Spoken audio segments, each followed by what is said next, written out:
এই ঘরটার চারদিকের মাটির দেওয়ালগুলো বড্ড পুরনো আর জীর্ণ দেখাচ্ছে গো। ছাদের ওই কোণের ঘরগুলো তো অনেকখানি নিচে নেমে এসেছে। এখানে আমরা কিভাবে থাকবো? সুহাসিনী, শহরের মস্ত বড় অট্টালিকার মতো সুবিধা হয়তো এখানে মিলবে না, তবে এই ভাঙা ভিটার শান্ত পরিবেশ আর শীতল বাতাস তোমায় বড্ড আরাম দেবে। একেবারে খাঁটি কথা বলেছ বাবা। বৌমা, তুমি ঘরের এই পুরনো মাটির কোণ দেখে একটু ঘাবড়িও না। আমরা সবাই মিলে এই ঘরকে বড্ড সুন্দর করে গুছিয়ে তুলব। আমি তো আসলে কোনোদিনও এমন গ্রামের মাটির ঘরে থাকিনি মা, তাই চারিদিকের এই পরিবেশ দেখে একটু থমকে গেছি। এই নতুন আবহাওয়ায় আমার বড্ড অচেনা লাগছে গো। তোমায় চট করে কোনো কিছু শিখতে হবে না সুহাসিনী, আমরা তো তোমার পাশেই আছি। এই দেখো, ঘরের মাঝখানের এই কাঠের জানালাটা খুললে পুরো সবুজ মাঠ চেনা যায়। হ্যাঁ রে মা, এই মাটির দেওয়ালটা বড্ড ঠান্ডা থাকে। গরমের দিনে শহরের পাকা ঘরের চেয়ে এখানে অনেক বেশি শান্তিতে ঘুমানো যায়। তুমি একটু ধীর পায়ে এসে বসো। তোমার এই স্নেহের কথা শুনে আমার মনের সব জড়তা কেটে যাচ্ছে মা। আমি আজ থেকে এই শান্ত পরিবেশে নিজেকে সুন্দরভাবে মানিয়ে নেওয়ার মস্ত বড় চেষ্টা করব। বাহ, সুহাসিনীর এই শেখার মানসিকতা দেখে আমার নিজেরও বড্ড ভালো লাগছে গো মা। চলো, বারান্দার ওই কোণ থেকে আমি নতুন পাটের মাদুরটা জলদি নিয়ে আসি।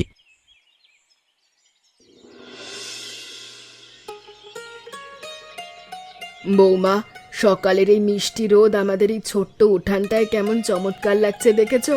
এই দেখো, আমাদের ঘরের পুরনো দিনের পেতলের ঘটিটা বড্ড সযত্নে রাখা আছে। হ্যাঁ মা, শহরের যান্ত্রিক কোলাহল ছেড়ে এই শান্ত নীরবতা আমার মনের ভেতর বড্ড ভালো লাগছে। গ্রামের এই সবুজ গাছপালাগুলো চোখকে বড্ড আরাম দেয়। ও মা, তুমি বুঝি আমাদের অমরের নতুন বউ? তোমার এই লাল শাড়িটা বড্ড সুন্দর আর চমৎকার দেখাচ্ছে গো। হ্যাঁ রে রূপা, এই তো তোর নতুন কাকিমা। বৌমা, ও হলো আমাদের প্রতিবেশী জিতেন ভাইয়ের ছোট্ট মেয়ে, বড্ড কৌতূহলী। তোমার নাম রূপা বুঝি? তুমি তো বেশ মিষ্টি কথা বলো। আমার সাথে এই গ্রামের চারপাশটা একটু ঘুরবে? আলবাত ঘুরবো কাকিমা। আমাদের এই পুকুর পাড়ের মস্ত বড় কদমের গাছ আছে। আমি কাল সকালেই তোমাকে সেখানে নিয়ে গিয়ে অনেক সুন্দর ফুল পেড়ে দেব। রূপার এই প্রাণবন্ত রূপ দেখলে ঘরের সব ক্লান্তি এক নিমিষে দূর হয়ে যায় রে বৌমা। তোদের দুজনের এই সহজ আনন্দ দেখে আমার নিজেরও ভালো লাগছে। হ্যাঁ মা, আমার তো মনে হচ্ছে এই গ্রামের ছোট্ট শিশুদের সাথে সময় কাটালে আমার ঘরের এই নতুন পরিবেশ বড্ড দ্রুত নিজের মনে হবে গো। অর্পণ ভাই, সকাল সকাল এসে তুমি আমার এই ভাঙা ঘরের কাজ শুরু করে দিলে গো। এই কড়া রোদের মধ্যে তোমার মস্ত বড় পরিশ্রমের জন্য বড্ড ধন্যবাদ ভাই। ওমা অমরদা, এক পাড়ার প্রতিবেশী হয়ে আমরা যদি এই বিপদের দিনে একে অপরের পাশে না দাঁড়াই তবে কেমন হয় বলো? অমর, তোমরা দুজনে মিলে এই চালার ভাঙা ঘরগুলো দড়ি দিয়ে বেঁধে একপাশে সরিয়ে রেখে তো। হ্যাঁ কাকিমা, আমি তো এই ছাদের ওপরের পুরনো বাঁশের খুঁটিগুলো একেবারে নতুন পাটের দড়ি দিয়ে শক্ত করে বেঁধেছি, যেন ঝড়ে আর কোনো ক্ষতি না হয়। সুহাসিনী, আমরা কিন্তু এই ঘর সুন্দর করবার জন্য কোনো তাড়াহুড়ো করব না। অর্পণ ভাই যেভাবে সহজ হেসে সাহায্য করছে, তাতে আমাদের কাজ বড্ড আনন্দময় হচ্ছে। আমি তো প্রথমে একটু চিন্তায় ছিলাম গো, কিন্তু গ্রামের মানুষের এই সহযোগিতার রূপ দেখে আমার মনে এখন আর বিন্দু মাত্র কোনো চাপ বা সংশয় নেই। এই ভাঙা ঘরকে আমরা সবাই মিলে মাত্র কয়েকটা দিনের মধ্যে একেবারে নতুন করে সাজিয়ে তুলব। কোনো বড় খরচ ছাড়াই শুধু হাতের পরিশ্রমে কাজ হবে। এক্কেবারে সঠিক কথা বলেছ ভাই। সুহাসিনী, তুমি বরং ঘর থেকে দুটো শুকনো কাপড়ের টুকরো নিয়ে এসো, আমরা এই জানালার কাঁচগুলো খুব ভালো করে মুছে ফেলি।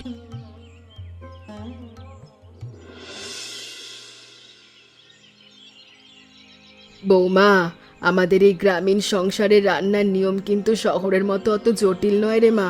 সকালের দিকে আমরা খুব সাধারণ ডাল ভাত আর ক্ষেতের তাজা সবজি রেঁধে ফেলি। হ্যাঁ সুহাসিনী দিদি, মা ঠিকই বলেছেন। এই মাটির উনুনে অল্প কাঠের আঁচ দিয়ে রান্না করলে খাবারের স্বাদ যেমন বাড়ে, তেমনি শরীরও বড্ড ভালো থাকে গো। আমি তো মাটির উনুনে কোনোদিনও কাজ করিনি কণিকা, তাই মনে একটু ভয় ছিল। তোমরা যেভাবে কাজ করে বুঝিয়ে দিচ্ছ, তাতে আমার ভেতরের দ্বিধা একেবারে চলে গেছে। প্রথম প্রথম সবারই একটু চেনা পরিবেশের বাইরে আসতে ভয় লাগে। তুই শুধু আমাদের পাশে বসে কাজগুলো দেখ, ধীরে ধীরে সব তোর হাতের মুঠোয় চলে আসবে। হ্যাঁ দিদি, এই গ্রামীণ জীবনে কোনো তাড়াহুড়ো বা বাড়তি চাপ নেই। আমরা প্রতিদিন বিকেলে সবাই মিলে উঠোনে বসে গল্প করি, ঘরের ছোটখাটো কাজগুলো বড্ড আনন্দে গুছিয়ে নিই। তোমাদের এই সহজ আর সুন্দর জীবনযাত্রা আমার বড্ড ভালো লাগছে কণিকা। আমি কাল সকাল থেকে তোমাদের সঙ্গে রান্নাঘরের সব কাজে সমানভাবে হাত লাগানোর চেষ্টা করব। তোদের এই সুন্দর মেলবন্ধন আর নতুন বউয়ের শেখার আগ্রহ দেখে আমার বুকটা একবারে স্নেহে ভরে উঠছে। কণিকা মা, তুই বরং এবার চালের ছোট ঝুড়িটা সুহাসিনীর দিকে এগিয়ে দে তো। তুমি বরং চালের ভেজো কুড়ো ধুলোগুলো কুলো দিয়ে একটু আলতো করে ঝেড়ে নাও, দেখবে কাজটা করতে তোমার বড্ড আনন্দ হবে। এই দেখো, মাচার নিচে কেমন সুন্দর ছোট ছোট ফুল ফুটে আছে গো। ওমা, সত্যি তো রূপা, এত সুন্দর নরম ফুল আমি কখনো শহরে দেখিনি। এই মাচাটা কে তৈরি করেছে মা? সুহাসিনী, ওই মাচাটা কিন্তু আমি আর হরেন কাকা দুজনে মিলে ওই চৈত্র মাসের শুরুতে বাঁশের বাখারি দিয়ে বড্ড সযত্নে বানিয়েছিলাম। অমর কাকা তো বড্ড সুন্দর সাজ করে কাকিমা। এখন থেকে আমি প্রতিদিন বিকেলে এসে এই গাছে জল দেব, আর তুমি আমার পাশে দাঁড়িয়ে নতুন নতুন মজার গল্প শোনাবে কিন্তু। আলবাত শোনাবো রে মা। তোমার মতো একটা প্রাণবন্ত আর মিষ্টি মেয়ে পাশে থাকলে আমার ঘরের এই ভাঙা কোনো একেবারে রাজপ্রাসাদের মতো আলো হয়ে উঠবে। সুহাসিনীকে এই নতুন পরিবেশে এভাবে সহজভাবে হাসতে দেখে আমার মনের সব ক্লান্তি আর চিন্তা এক নিমেষেই দূর হয়ে গেল রে রূপা। তুই বড্ড উপকারের কাজ করলি। কাকিমা তো আমার বড্ড ভালো বন্ধু হয়ে গেছে আমার কাকা। চলো কাকিমা, এবার আমরা ওই ধানের গোলার পাশে যে ছোট তুলসীতলা আছে ওখানে গিয়ে একটু বসি। হ্যাঁ চল রে মা, আমার নিজের ওই বিকেলে ঠান্ডা বাতাসে খোলা উঠোনে হাঁটতে খুব ভালো লাগছে। অমর, তুমি বরং ঘর থেকে জলের ঘটিটা একটু বাইরে নিয়ে এসো তো।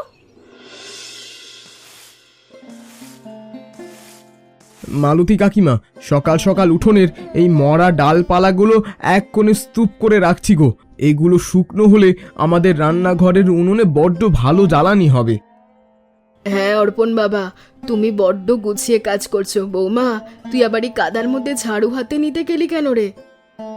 মা, তোমরা দুজনে মিলে ঘরের এত বড় কাজ করবে, আর আমি নতুন বউ বলে কি ঘরে বসে থাকবো? তা তো হয় না। কাজটা আমরা সবাই মিলে করলে তাড়াতাড়ি শেষ হয়ে যাবে। কাকিমা ঠিকই বলেছে সুহাসিনী কাকিমা, আমরা এই গ্রামের মানুষ তো, সব কাজ একজোট হয়ে হাসি খুশি মনে করে করি। এতে খাটুনিও একেবারে খেলার মতো আনন্দের হয়ে ওঠে গো। হ্যাঁ অর্পণ, আমি ঝাড়ু দিয়ে এই উত্তর ধারের কাদা মাটিটুকু একেবারে পরিষ্কার করে দিচ্ছি। চারপাশটা পরিচ্ছন্ন থাকলে দেখতেও খুব সুন্দর লাগবে। বৌমার এই কাজের উদ্যম আর সুন্দর স্বভাব দেখে আমার মনের ভিতরের সব সংশয় কেটে গেল রে অর্পণ। আমাদের এই ভাঙা ঘরও একদিন বড্ড ভালো হয়ে উঠবে।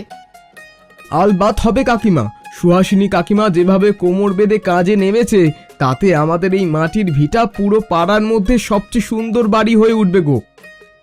সুন্দর তো হবেই অর্পণ। চলো মা, এই ঝুড়ির শুকনো পাতাগুলো আমরা দুজনে মিলে বাড়ির পেছনের ওই মরা খাদের দিকে ফেলে দিয়ে আসি। অমর বাবা, এই মাটির ঘরে বড্ড যত্নে রাখতে হয়। বর্ষার দিন চালের ঘরগুলো যদি তোমরা একটু নতুন পাটের দড়ি দিয়ে শক্ত করে না বাঁধো, তবে কিন্তু জল পড়বার মস্ত বড় ঝুঁকি থাকে ভাই। হ্যাঁ গোবিন্দ কাকা, আমি আর অর্পণ ভাই মিলে সামনের শনিবারে ছাদের ওই আধভাঙা কাঠামোটা একেবারে নতুন বাঁশ দিয়ে মেরামত করবার একটা সহজ পরিকল্পনা করেছি গো। কাকা, আমি তো মাটির ঘরের নিয়ম কানুন তো ভালো করে জানি না।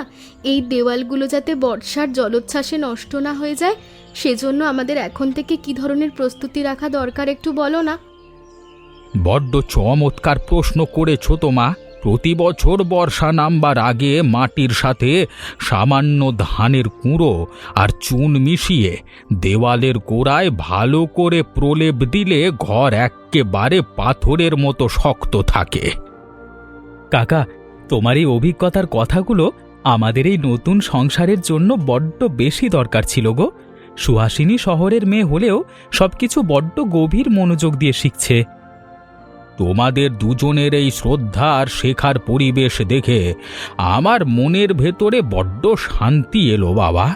বড়দের পরামর্শ আর নিজেদের মেলবন্ধন থাকলে এই ঘর মানে ভাঙা ঘরও পরম তীর্থ হয়ে ওঠে। হ্যাঁ কাকা, তুমি যেভাবে সহজ করে বুঝিয়ে দিলে আমার মনে সব ভয় কেটে গেল। আমি আগামীকাল ভোরেই মাটির সাথে ধানের কুঁড়ো মেশানোর কাজটা নিজের হাতে শুরু করব। কাকা, তুমি একটু বসো। সুহাসিনী ঘর থেকে তোমার জন্য এক ঘটি ঠান্ডা জল আর কিছু গুড়ের বাতাসা নিয়ে আসুক। তুমি আজকে আমাদের বড্ড মস্ত বড় উপকার করলে, আর বড় একটা সঠিক পথ দেখালে গো। সুহাসিনী দিদি, এই দেখো কাকিমার এই পুরনো পেতলের হাঁড়ি আর মাটির সরাগুলো কেমন চমৎকার আর নকশাদার গো। এগুলো দিয়ে আমরা এই ছোট উঠোনটা বড্ড সুন্দর করে সাজাতে পারি। ওমা, সত্যি তো কণিকা, এই মাটির পাত্রের গায়ে আলপনাগুলো বড্ড শৈল্পিক আর চমৎকার দেখাচ্ছে একেবারে। কাকিমা কাকিমা, এই ছোট মাটির সরাটা আমি বাগান থেকে কিছু লাল কদমের ফুল এনে সাজিয়ে দেব, দেখতে বড্ড ভালো লাগবে গো। বারে রূপা, চমৎকার বুদ্ধি দিয়েছিস তো মা।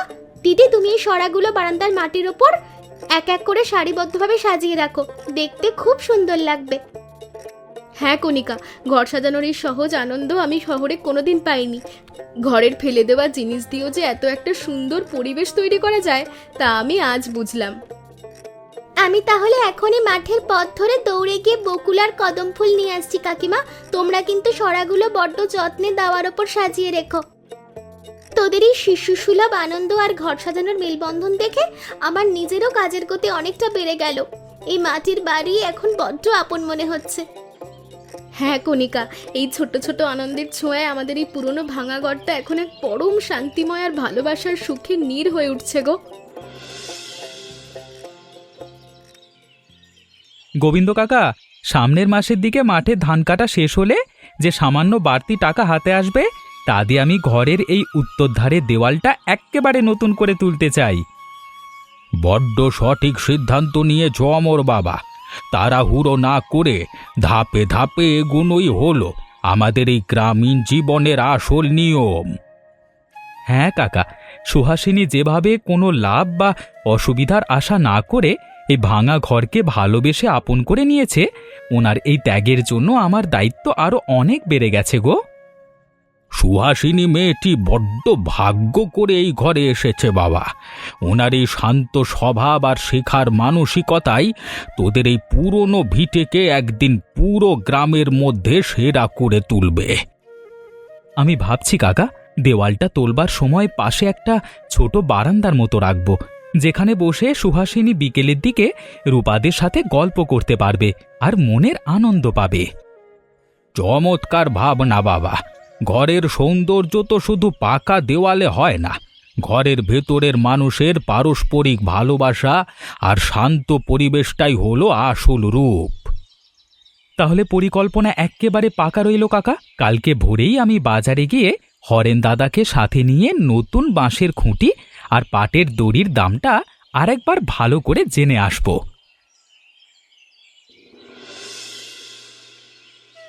বৌমা, উনুনের আঁচটা এখন বড্ড সুন্দর উঠেছে রে। ডালের ভেতর এবার সামান্য ধনেপাতা আর জিরে গুঁড়ো দিয়ে দাও, দেখবে তরকারির স্বাদ একদম চমৎকার হয়ে উঠবে। হ্যাঁ মা, আমি তোমার নিয়ম মতোই সব মশলা মেপে দিয়েছি। মাটির উনুনের এই রান্নার সুগন্ধ বড্ড চমৎকার লাগছে। দিদি, তুমি তো বড্ড দ্রুত মাটির উনুনের কাজ শিখে ফেলেছো গো। তোমার হাতের এই রান্না খেলে অমরদা খুব খুশি হবেন। আমি তো আসলে তোমাদের এই সুন্দর সহযোগিতার কারণেই এত সহজে কাজটা করতে পারলাম কণিকা। একা হলেই মাটির হেসেল সামলানো আমার পক্ষে কঠিন হতো। তোরা দুই বোনে মিলে যেভাবে হাসি মুখে রান্নাঘরের কাজ গুছিয়ে নিচ্ছিস তা দেখলেই বুড়ো বয়সে আমার মনের ভেতরের সব ক্লান্তি এক নিমেষে দূর হয়ে যায়। হ্যাঁ কাকিমা, আমাদের এই নতুন বউয়ের শান্ত স্বভাব আর শেখার মানসিকতা পুরো পরিবেশকে একদিনে বড্ড বেশি মধুর আর আত্মীয়তার বন্ধনে বেঁধে ফেলেছে গো। তোমাদের এই ভালোবাসাই আমার সবচেয়ে বড় সম্পদ মা। এই নাও কণিকা, তরকারি এক্কেবারে তৈরি। তুমি বরং ঘর থেকে ভাতের বড় গামলাটা একটু বাইরে নিয়ে এসো তো। হ্যাঁ রে কণিকা, তুই জলদি হাত চালা, দুপুরের বেলা কিন্তু বেশ গড়িয়ে যাচ্ছে। অমর আর অর্পণ এতক্ষণে মাঠের কাজ শেষ করে ঘরের দিকেই রওনা দিয়েছে। রূপামা, বলটা এবার বড্ড সাবধানে লুপে নাও তো দেখি। এই দেখো আমি আলতো করে ছুঁড়ে দিচ্ছি। উমা, অর্পণ দাদা, আমি তো একেবারে সোজা লুফে নিয়েছি গো। আমার এই খেলার গতি দেখে অমর কাকা কেমন হাসছে দেখো। তোদের এই শিশু সুলভ আনন্দ আর মিষ্টি কোলাহল দেখলে আমার এই পুরনো ভাঙা উঠানটাও বড্ড আলো মনে হয় রূপা। অমরদা, সারাদিনের মাঠের খাটুনির পর বিকেলের এই শান্ত পরিবেশে ছোটদের সাথে একটু হাসি খুশি করলে মনের সব ক্লান্তি এক নিমিষেই দূর হয়ে যায় গো। কাকা, নতুন কাকিমা কোথায়? ওনাকে বাইরে আসতে বলো না। আমরা সবাই মিলে এবার ওই বড় লাউ মাচার পাশে গিয়ে একটা নতুন মজার খেলা করব। সুহাসিনী তো ঘরের ভেতরে নতুন খাতার উপর আগামী মাসের সংসারের হিসেব মেলাচ্ছে রে মা। তুই বরং অর্পণ দাদার সাথে এই বল খেলবার শেষ পর্বটা জলদি শেষ করে নে। হ্যাঁ রে রূপা, চল বলটা এবার কাকার দিকে বাড়িয়ে দে। কাকাও আমাদের সাথে এই খেলায় যোগ দিলে উঠোনের আনন্দ আরো অনেকখানি বেড়ে যাবে রে। এই নাও আমার কাকা, বলটা এবার তোমার দিকে গেল। তুমি শক্ত করে ধরে রেখো, কিন্তু ফসকে গেলে আমাদের খেলার নিয়ম ভেঙে যাবে। কই হে, এই পুরনো পেতলের পাত্র আর মাটির সরাগুলো বড্ড সযত্নে তুলে রেখেছো তো? ঘরের এক কোণে ধুলো জমে এগুলো একেবারে চেনা যাচ্ছিল না তো। হ্যাঁ গোবিন্দ ভাই, এগুলো তো আমাদের মায়ের আমলের স্মৃতি গো। বৌমা, তুই এই ভেজা কাপড়টা দিয়ে সরাগুলো একটু ভালো করে মুছে নে তো। হ্যাঁ মা, আমি বড্ড আলতো করে নকশাগুলো পরিষ্কার করে দিচ্ছি। চারপাশটা পরিচ্ছন্ন থাকলে দেখবে বড্ড সুন্দর লাগছে। বড্ড চমৎকার স্বভাব সুহাসিনী মার। ঘরের পুরনো সম্পদকে যারা এভাবে ভালোবাসার ছোঁয়ায় পরিচ্ছন্ন করে তোলে তাদের সংসারে কোনো দিনও কোনো অভাব বা জীর্ণতা থাকতে পারে না। কাকা, এই গ্রামীণ জিনিসগুলোর ভেতরে যে একটা শৈল্পিক রূপ আছে, তা শহরের দামি আসবাবপত্রের মধ্যেও কোনোদিনও খুঁজে পাওয়া যাবে না গো। আমার এগুলো বড্ড ভালো লাগছে। বৌমার এই কথা শুনে আমার বুকের ভেতরে সব চিন্তা দূর হয়ে গেল ভাই। এই ভাঙা ঘরও আজ ওনার হাতের ছোঁয়ায় একটা নতুন রাজপ্রাসাদের মতো আলো হয়ে উঠেছে। এক্কেবারে খাঁটি কথা বলেছ বৌদি। চলো, এই বড় মাটির হাঁড়িটা আমি বারান্দার ওই কাঠের আলমারির ওপর সোজা করে সাজিয়ে রাখি, যেন কোনো ঝড়েও পড়ে না যায়। হ্যাঁ কাকা, আর আমি এই ছোট ছোট সরাগুলো তুলসীতলার মাটির বেদির চারপাশে সুন্দর করে সাজিয়ে রাখছি। দেখতে বড্ড শান্ত আর পরিচ্ছন্ন লাগবে গো। সুহাসিনী, আমরা তো ঘরের সামনে এই ফাঁকা জমিটায় নতুন কিছু ফুল গাছ লাগানোর কথা ভাবছিলাম গো। কণিকা বলছিল বর্ষার আগে মাটি তৈরি করলে বড্ড ভালো ফল মিলবে। হ্যাঁ দিদি, এই বেলে মাটিতে গাঁদা আর জবা ফুল বড্ড দ্রুত বড় হয়। আমরা যদি সারিবদ্ধভাবে চারাগুলো লাগাতে পারি তবে চমৎকার হবে। বাহ কণিকা, তোমার এই ঘর সাজানোর পরিকল্পনাটা আমার খুব পছন্দ হয়েছে। আমি ডায়েরিতে চারা গাছ আর মাটির সারের একটা সহজ তালিকা লিখে নিচ্ছি। তোমায় কোনো বাড়তি খাটুনি করতে হবে না সুহাসিনী। আমি আর অর্পণ ভাই মিলে আগামী হাট থেকেই ভালো জাতের ফুলের চারাগুলো বড্ড সযত্নে কিনে আনবো গো। হ্যাঁ অমরদা, আর আমি দিদিকে সাথে নিয়ে প্রতিদিন সকালে নিয়ম করে চারাগুলোর গোড়ায় জল দেওয়ার কাজটা একেবারে আনন্দের সাথে ভাগ করে নেব। তোমাদের এই সুন্দর মতামত আর ঘরের প্রতি ভালোবাসা দেখে আমার মনে এখন আর বিন্দুমাত্র কোনো সংশয় নেই গো। আমাদের এই ভাঙা ঘর বড্ড আলো হয়ে উঠবে। ঘর তো তোমরাই সুন্দর করে তুলেছ সুহাসিনী। ঘরের ভেতরের মানুষের এই সহজ চিন্তার মেলবন্ধনটাই হলো আমাদের এই গ্রামীণ জীবনের সবচেয়ে বড় সামাজিক শক্তি। তাহলে চলো দিদি, আমরা উঠোনের কোণে ওই মরা ঝোপের জায়গাটা আরেকবার ভালো করে দেখে আসি, যেখানে নতুন চারাগুলো সোজা করে বসানো হবে। নতুন কাকিমা, জলদি এসো। আমাদের এই গ্রামের মাঠের ধারে বড় বাগানটায় কত সুন্দর সুন্দর বুনো ফুল উঠে আছে, তুমি দেখলে খুব খুশি হবে। ওমা, সত্যি তো রূপা, চারদিকের এই সবুজ প্রকৃতি আর ছোট ছোট রঙিন ফুলগুলো দেখতে কি চমৎকার লাগছে। কাকিমা, আমি তো প্রতিদিন সকালে এই পথ দিয়ে যাওয়ার সময় বকুল ফুল কুড়িয়ে মালা গাঁথি। আজ তোমার জন্য একটা মস্ত বড় ফুলের মালা এনে দেব। তোমার এই মিষ্টি স্বভাব আর ভালোবাসার ছোঁয়া পেয়ে এই নতুন গ্রামীণ জীবন বড্ড বেশি মধুময় আর শান্তিতে ভরে উঠেছে মা। কাকিমা ওই দেখো সামনের বড় দিঘির পানির ওপর কেমন সুন্দর সাদা শাপলা ফুল ভেসে আছে। বাতাসে ওগুলোর দোল খাওয়া দেখতে বড্ড চমৎকার লাগে। হ্যাঁ রে মা, প্রকৃতির এই আদিমার শান্ত রূপ আমি শহরের যান্ত্রিক চার দেওয়ালের মধ্যে কোনোদিন খুঁজে পাইনি। এখানে এসে চোখ জুড়িয়ে যায়। আমি তাহলে এখনই দৌড়ে গিয়ে পাড়ের ওই কচি বকুলের ডাল থেকে এক আঁটি ফুল পেড়ে নিয়ে আসি কাকিমা। তুমি কিন্তু এই বটগাছের ছায়া শান্ত হয়ে দাঁড়াবে। হ্যাঁ মা, তুমি বড্ড সাবধানে যেও। আমি এই শীতল বাতাসের মধ্যে দাঁড়িয়ে তোমার সুন্দর মালা গাঁথার মস্ত বড় চমৎকার কাজটাই দেখব।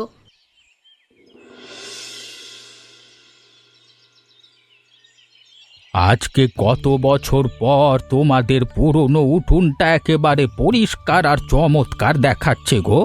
চারিদিকের এই মাটির সরাগুলো বড্ড সুন্দর সাজানো হয়েছে। হ্যাঁ গোবিন্দ ভাই, এই নতুন পরিবর্তনগুলো দেখতে আমার এই বুড়ো বয়সে খুব আনন্দ লাগছে। কাকা, এই সব কিছুর আসল কৃতিত্ব কিন্তু সুহাসিনীর। ওনার এই শান্ত স্বভাব আর সুন্দর দূরদর্শিতাই আজকে ঘরকে নতুন রূপ দিল। একেবারে খাঁটি কথা বলে জমর বাবা। সুহাসিনী মেয়েটি শহরের সব সুখ ছেড়ে যেভাবে এই ভাঙা ভিটেকে ভালোবেসে আপন করে নিয়েছে তার কোনো তুলনা হয় না। হ্যাঁ ভাই, বৌমা পাশে দাঁড়িয়ে যেভাবে প্রতিদিন রান্না থেকে শুরু করে ঘর গোছানোর কাজ মনোযোগ দিয়ে করছে, আমার মনের সব ভয় কেটে গেছে। আমাদের এই ছোট পরিবারের সবাই যখন এত খুশি, তখন মনে হচ্ছে আমাদের এই যৌথ খাটুনি আর সততার পথ একদিন পুরো গ্রামের মধ্যে মস্ত বড় উদাহরণ হয়ে থাকবে গো। তোদের এই পরমাত্মীয়তার বন্ধন আর সহজ হাসি খুশি পরিবেশটাই হলো এই সংসারের আসল রূপ। ওপরওয়ালা তোদের এই মেলবন্ধন চিরকাল অক্ষুণ্ণ রাখুন। হ্যাঁ ভাই, চলো সন্ধে নামার আগে আমরা তুলসীতলার নতুন মাটির বেদির চারপাশে সুহাসিনীর সাজানো ফুলগুলো আর একবার বড্ড যত্নে গুছিয়ে দিয়ে আসি। মা, আজকের এই বিকেলের ঠান্ডা বাতাসে তোমাদের সবার মাঝে বসে আমার মনের ভেতরে সব ক্লান্তি আর চেনা শহরের স্মৃতি এক্কেবারে মুছে গেছে গো। বৌমা, তুই এখন আর এই ঘরের কোনো নতুন মানুষ বা অতিথি নোস। তুই আমাদের পরিবারের মূল চালিকা শক্তি। অমরদা, সুহাসিনী দিদি যেভাবে কোনো রাগ বা অভিমান না করে গ্রামীণ পরিবেশকে আপন করে নিয়েছে, আমরা তো ওনার ভক্ত হয়ে গেছি। একেবারে ঠিক বলেছ কণিকা। আমাদের এই পুরো পাড়ার মানুষ আজ নতুন বউয়ের এই শান্ত স্বভাব আর শেখার মানসিকতা দেখে বড্ড বেশি গর্ব অনুভব করছে গো।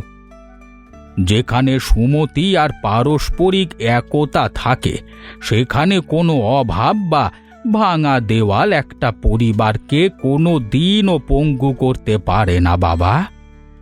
হ্যাঁ সুহাসিনী, কণিকা আর অর্পণ ভাই যেভাবে আমাদের এই ভাঙা চালার প্রতিটা কোণ মেরামত করতে সাহায্য করলো, তাতে এই ঘর এখন ভালোবাসার মস্ত বড় সুখের নীড় গো। নতুন কাকিমা, তাহলে কাল বিকেল থেকে আমরা সবাই মিলে এই পার্টির ওপর বসে মজার মজার নতুন গল্প শুনবো। আমার খুব আনন্দ হচ্ছে। আলবাত জমাবো রে রূপা, এই পরিবার আর গ্রামের মানুষের ভালোবাসাই এখন আমার জীবনের সবচেয়ে বড় সামাজিক সম্পদ। আমি চিরকাল এই ভিটেতেই মাথা উঁচু করে বাঁচব। এমন মজার মজার গল্প দেখতে আমাদের চ্যানেলকে সাবস্ক্রাইব করতে ভুলবেন না। আচ্ছা বলো তো বন্ধুরা, এই গল্পে ছোট্ট মেয়েটার নাম কি ছিল?